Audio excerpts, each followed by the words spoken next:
अस्सलाम वालेकुम। Welcome to SK library listening story time. आज की किस्त नंबर 35 में आपके साथ शेयर करूंगी। तो आइए नॉवेल का स्टार्ट करते हैं। अंगूरी में अंदर कैसे आऊं, मैं कैसे अंदर आऊं अंगूरी, वो रुंधी हुई आवाज़ में बोली। क्या तुमने मेरी बात को झूठ समझा था रानी नंदिरता, अंगूरी कमज़ोर आवाज़ में बोली।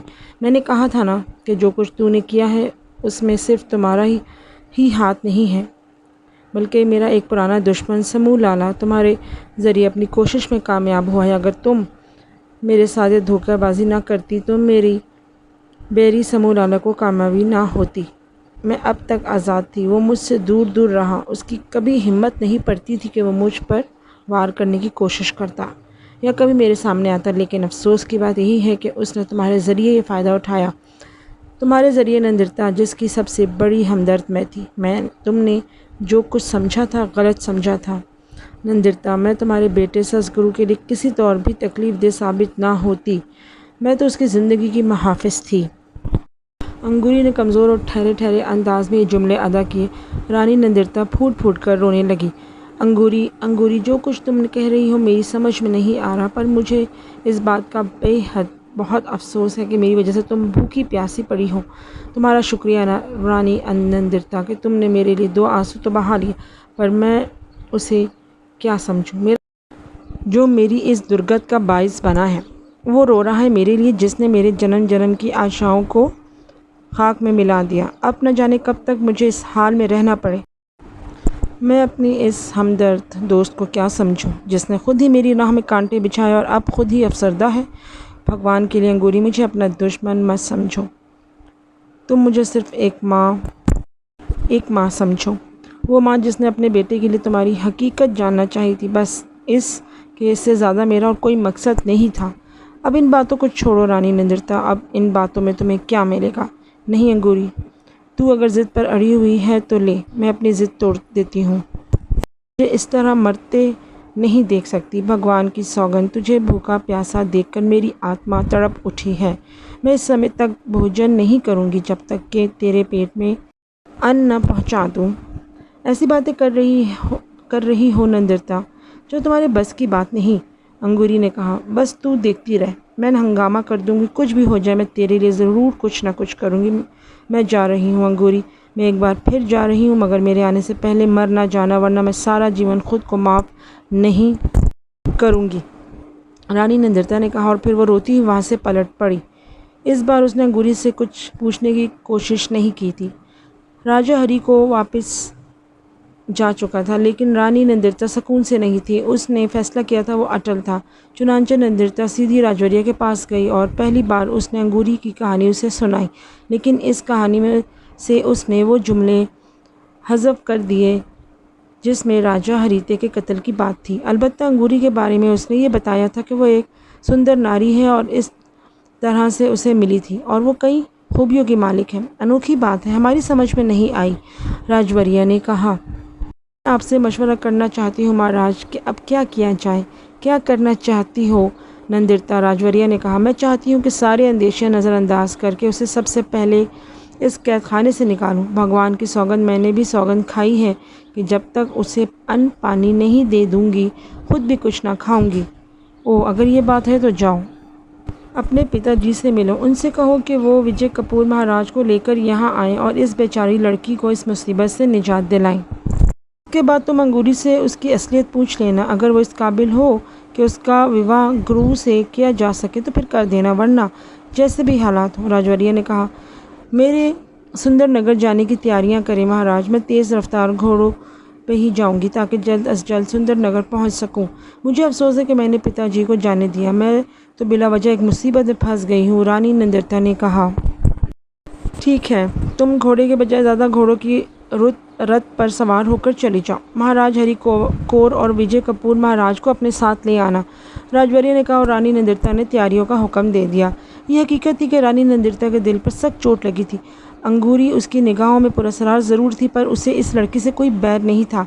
ऐसी सुंदर, ऐसी मनमोहनी लड़की थी, ये देखकर दिल में सरूर उतरता था। अगर ससगुरु के विवाह की बात ना करती और इसके अलावा संसार की कोई भी चीज़ मांग लेती तो रानी नंदिरता उसे मना ना करती, लेकिन बात ऐसी थी कि रानी नंदिरता परेशान हो गई थी और सोच में मुब्तला हो गई थी। लेकिन अब अंगूरी की ये नई आफताब देखकर रानी नंदिरता का दिल बिल्कुल ही डानो डोल हो गया था। उसकी मोहसिना जिसने उसे ज़िंदगी की सबसे बड़ी कामयाबी से हमकनार किया था, ऐसी कामयाबी जिसने बसवामियों की गुमनामी की ज़िंदगी से निकाल कर हुकूमत दिला दी थी, और अब ये हुकूमत पुश्तों के लिए बसवामियों के कब्ज़े में थी।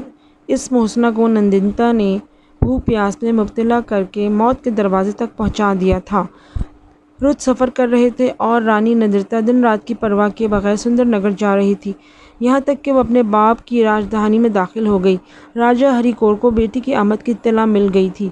उसने महल से बहुत दूर रास्ते में उसका स्वागत किया और बड़े प्यार से उसे महल में ले गया। नंदिता के चेहरे पर पहली आज़र्दगी से पता चलता था कि उसकी आंखों में आंसू डबडबा रहे हैं। समय आ गया है महाराज कि हमारा राज खुल जाए, वो राज जो मैंने अपने पति से छुपा रखा है।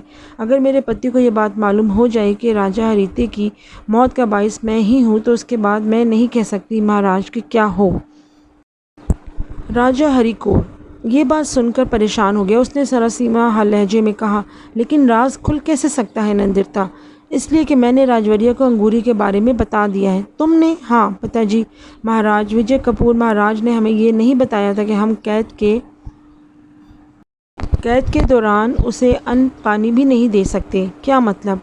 अन्न के खिंचे हुए हिसार में से अन्न पानी भी नहीं गुजर सकता। मैं उसकी मौत तो नहीं चाहती थी महाराज। फिर तुम क्या चाहती थी नंदिता? राजा हरिकोर ने किसी कदर झुंझलाए अंदाज में कहा, पिताजी महाराज, बात अगर एक ऐसे इंसान के जीवन की ना होती जिसने बसवामियों की नस्लों पर एहसान किया हो, जिसने हुकूमत बसवामियों के लिए आसान कर दी हो, तो मैं आपको कभी परेशान ना करती। लेकिन अब तुम क्या चाहती हो? पिताजी महाराज, विजय कपूर महाराज से कहें कि वो अपना हिसार तोड़ दें। अगर अंगूरी मेरे लिए गलत साबित हुई तो मैं ना दोबारा आपको तकलीफ दूंगी, ना विजय कपूर महाराज को। कैसी बातें कर रही हो नंदिता? इसमें तकलीफ़ की कोई बात नहीं है। मैं खुद भी तुम्हारी बेहतरी चाहता हूँ। तुम एक ख़तरनाक दुश्मन की आज़ादी के लिए कोशिश कर रही हो। अंगूरी जिस कदर पुरस्कार है, हमें इस बात को नज़रअंदाज नहीं करना चाहिए। लेकिन वो मेरे लिए बुरी नहीं है। बुरी हो सकती है, ये बाद में देखा जाएगा पिताजी। कमान से निकला हुआ तीर वापस नहीं आता नंदिता, राजा हरिकोर ने समझाने वाले अंदाज में कहा। मैं हर खतरा मोल लेने के लिए तैयार हूँ महाराज, लेकिन मैं तुझे ये मशवरा नहीं दे सकता। मैं मशवरा लेने नहीं आई महाराज, अमल करने आई हूँ। मैं अगर इनकार कर दूँ तो पिताजी मैं जान पर खेल जाऊँगी। नंदिता होश में आई। यूँ लगता है जैसे उसका जादू तुझ पर चल गया है। कैसी बातें कर रहे हैं पिताजी? उसके सारे जादू तो उस हिसार में जाकर ख़त्म हो गए हैं। बहरहाल नंदिता, अब मैं इस सिलसिले में कुछ नहीं कर सकता। सोच लें पिताजी, अगर बसवामियों की हुकूमत हिली तो सुंदर नगर भी महफूज नहीं रह सकेगा। हरीते की औलाद बिन बास के लिए चली गई है, लेकिन महाराज राजौरिया को हकीकत मालूम हुई तो वो बर्दाश्त ना कर सकेंगे, और फिर सतगुरु मेरा सपूत है, वो मेरी मर्ज़ी पर चलेगा। तू अपनी पिता को धमकी दे रही है? राजा हरिकोर हैरत से बोला। यह हकीकत थी। बसवामियों की हुकूमत की मजबूती खुद उसकी हुकूमत की मजबूती थी, वरना शायद हरीते सुंदर नगर को भी उलट पुलट कर देते। चुनांचे राजा किसी कदर परेशान हो गया। धमकी नहीं दे रही पिताजी, असूल की बात कर रही हूँ। हाँ, ये असूल की बात है। हाँ पिताजी। फिर सोच ले नंदिता, अच्छी तरह सोच ले महाराज। अच्छा चल जल पानी खा पी, मैं इस मसले पर सोचूंगा। राजा हरिकोर ने कहा। आपको एक और बात मालूम नहीं है पिताजी? नंदिता ने कहा। क्या? मैंने एक सौगंध उठाई है। कैसी सौगंध? यही कि जब तक अंगूरी के पेट में अन्न नहीं जाएगा मैं कुछ नहीं खाऊंगी।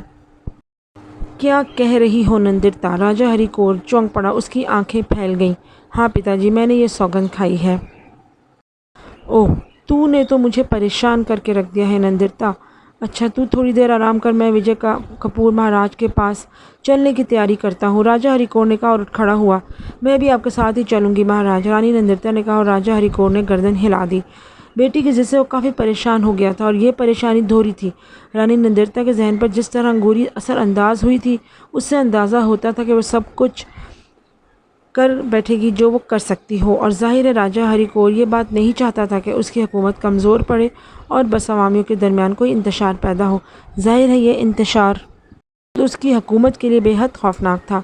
आने वाला समय ना जाने कैसा हो और राजा हरिकोर को अपना तख्त बचाने के लिए क्या कुछ करना पड़े, इसलिए वो नंदिता के साथ मसाले पर राज़ी हो गया। तैयारियां कराने के बाद वो इसी जानिब चल पड़ा जहां वो पहली बार विजय कपूर महाराज से मिला था। रानी नंदिता भी उसके साथ थी।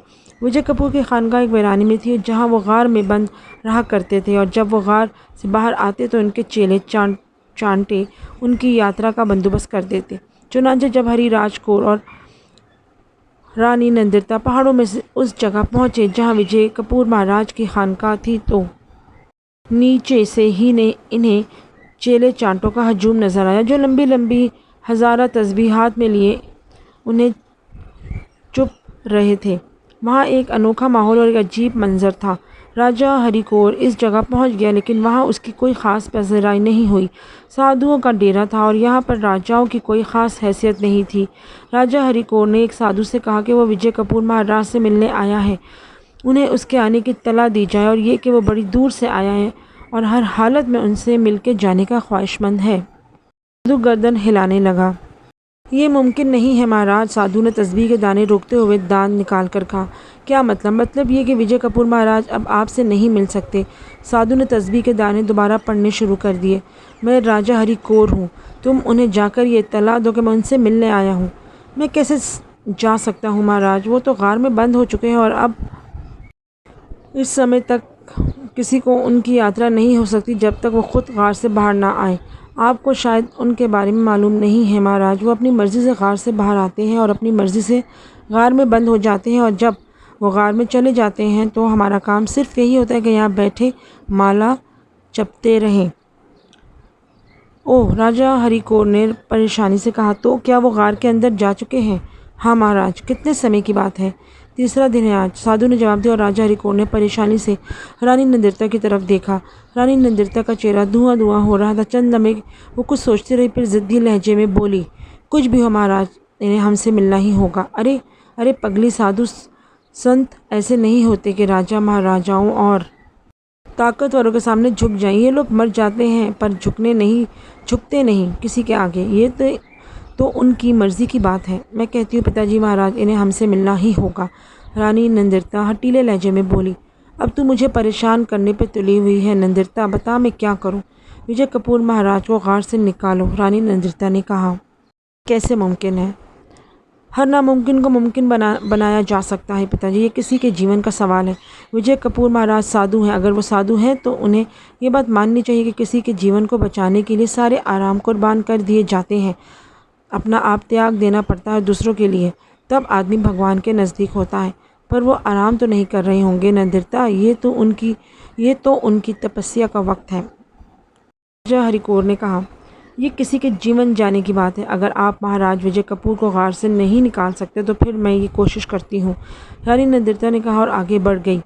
चीले चांटों ने उसे रोकने की दरख्वास्त की थी लेकिन रानी नंदिता ने इन्हें अपना मर्तबा बताया और वो सब उसके आगे से हट गए। रानी नंदिता गार की उस चट्टान की तरफ बढ़ गई जिसके गार का दहाना ढका हुआ था। उसने चट्टान के नज़दीक पहुंचकर विजय कपूर महाराज को बेशुमार आवाज़ें दी लेकिन अंदर से कोई जवाब नहीं मिला। तब उसने अपने कमज़ोर हाथों से चट्टान को हटाने की कोशिश की लेकिन एक कमज़ोर औरत के हाथों एक वज़नी चट्टान किस तरह हट सकती थी। तब रानी नंदिता ने साधुओं की जानिब देखा और फिर तनतनाते हुए लहजे में बोली, इस पत्थर को हटाओ। मैं तुम्हें हुक्म देती हूँ कि इस पत्थर को हटाओ। नहीं देवी, तुम हमारी गर्दनें काट सकती हो पर हमें महाराज विजय कपूर की तपस्या भंग करने के लिए नहीं कह सकती। साधु ने अदब से जवाब दिया। पिताजी महाराज, ये लोग अकीदत में पागल हो गए लेकिन क्या आप भी ये काम नहीं कर सकते? कर सकता हूँ नंदिता, मगर यूँ लगता है तेरी वजह से मैं किसी कष्ट में पड़ने। साधु संतों को उनकी अभाग से हटाना अच्छी बात नहीं है। आप ठीक कहते हैं पिताजी, इसके बाद मैं कभी आपको परेशान नहीं करूंगी। मुझे इस मुश्किल से निकाल लीजिए। राजा ने अपने आदमियों को हुक्म दिया कि वो गार का पत्थर हटा दें और इस हुक्म पर वो लोग पत्थर पर जोर लगाने लगे। पत्थर हट जाने के बाद वो राजा हरिकोर के साथ अंदर दाखिल हो गई।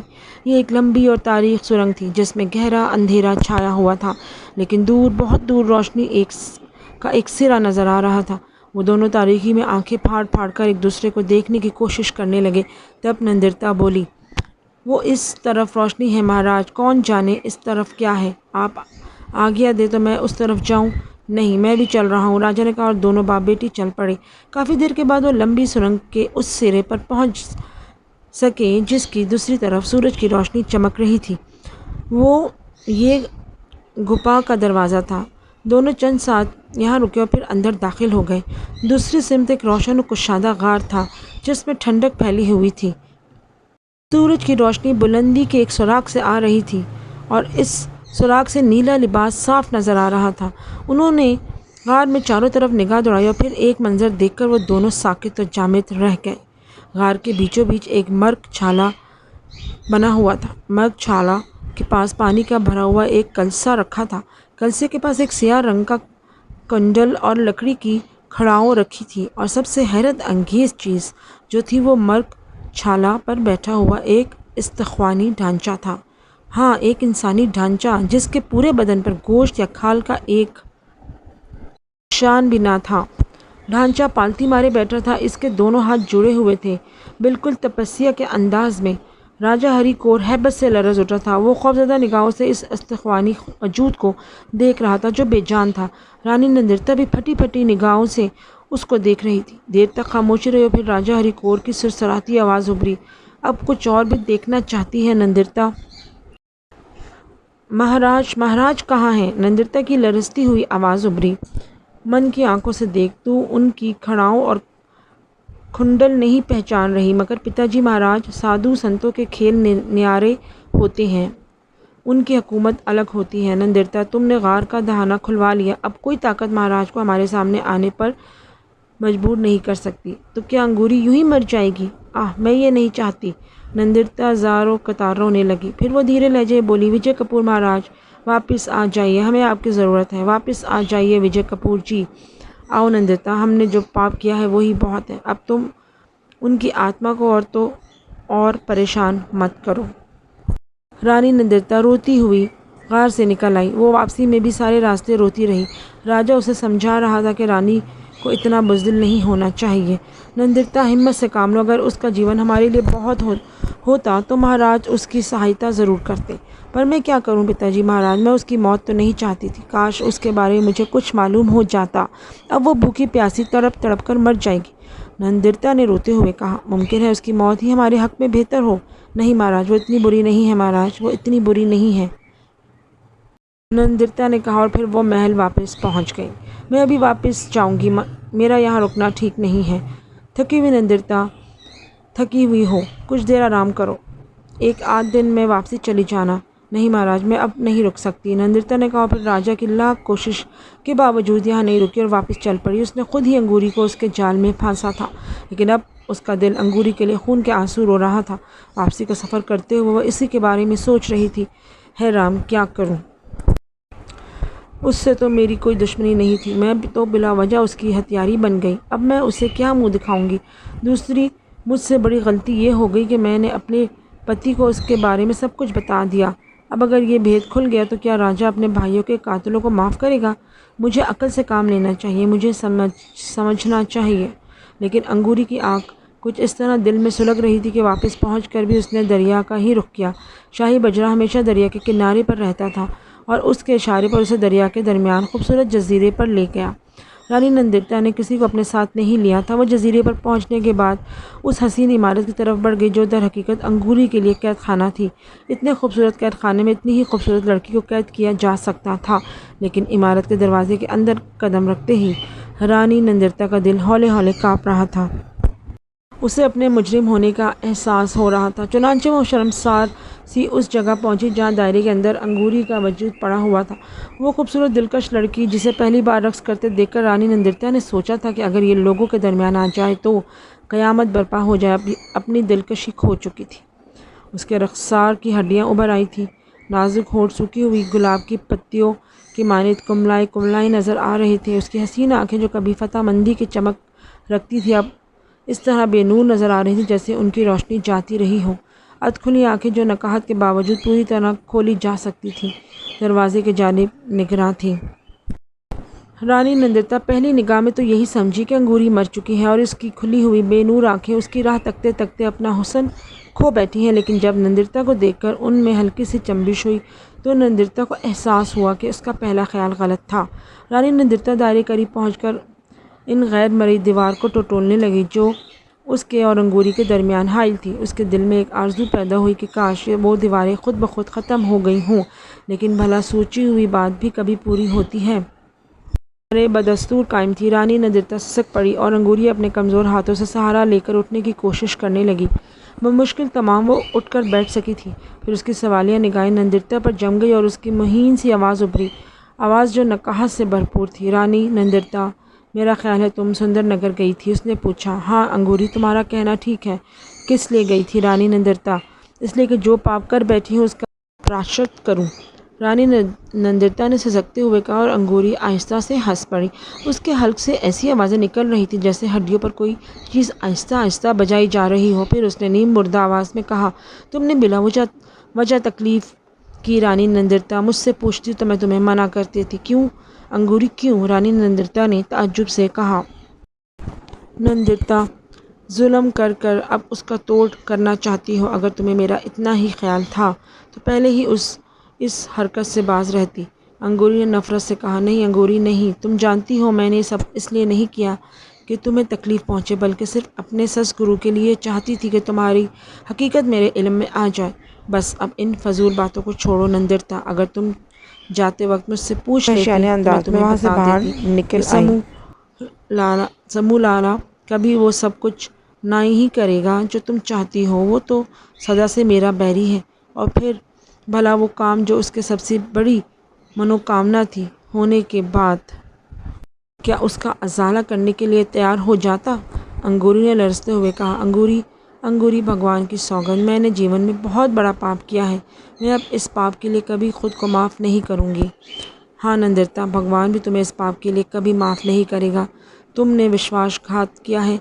मैं तुम्हारे लिए बुरी नहीं थी। अगर तुम्हें ससगुरु से मेरा विवाह मंजूर ना था तो मना कर देती, ये कह देती कि तुम अपना वचन पूरा नहीं कर सकती, पर तुमने मेरा जीवन ही ले लिया। अंगूरी ने ऐसे दर्द भरे लहजे में कहा कि नंदिता फूट फूट कर रो पड़ी। उसके रुखसार आंसू से भीग गए और उसके दोनों हाथ इस तरह दीवारों को अपनी गिरफ्त में लेने की कोशिश कर रहे थे जैसे वो इन दीवारों को चकनाचूर करके अंगूरी के पास पहुंच जाना चाहती हो। फिर उसकी हिचकियाँ बन गई और टूटे हुए लहजे में बोली, अंगूरी, भगवान की सौगंध, मेरे मन में ये नहीं था मेरे मन में। मैं नहीं चाहती थी कि तेरे साथ इतना बड़ा अन्याय होने वाला है।